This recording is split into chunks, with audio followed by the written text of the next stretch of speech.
I'm Barry Sahajian. I'm going to teach you to shred the bass. Are you ready to shred your bass? I'm going to show you a very simple way to play fast lines. They're easy to play, and I'll teach you to understand where you can use them. So let's get into the examples. I have several examples I'm going to show you, but before I do, I just want to give a brief explanation of my approach to this type of shredding. This would be using double chromatics, and a double chromatic is simply a whole step divided in half.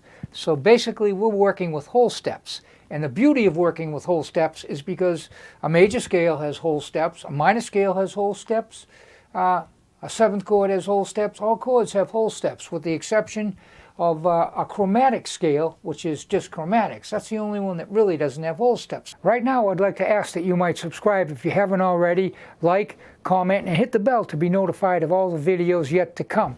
Also, all of the examples on this video will be posted on my Patreon page with notes, tabs, and play-alongs.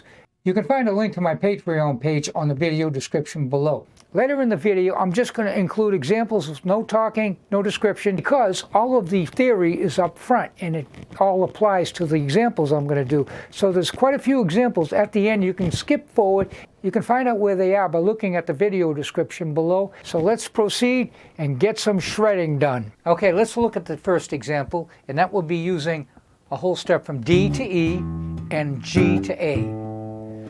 This whole step I just showed you comes from a C pentatonic scale, and I have the diagram right here. Note that I have a circle around the first two whole steps. So you would want to put a half step in between, and you have this. Those are the notes. Now let me play what's happening.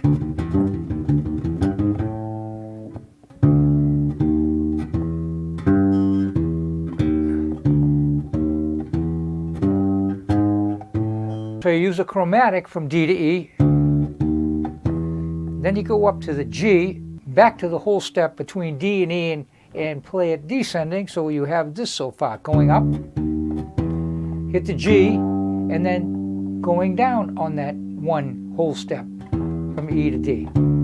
Now what can you use that for? Well, it's a perfect match for a C chord, because you're playing a double chromatic approach, D, D sharp to E. The E is the third, so that's perfect. Then you hit the G, which is the fifth, and you go down from the third to the second.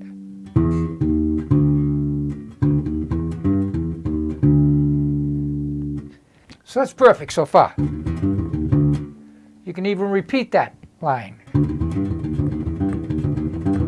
So the second part of the line will be, that will be just playing a chromatic between D and E and G and A. That's the second part. That also could be used by itself. Right now I'd like to show you how it sounds against chord changes.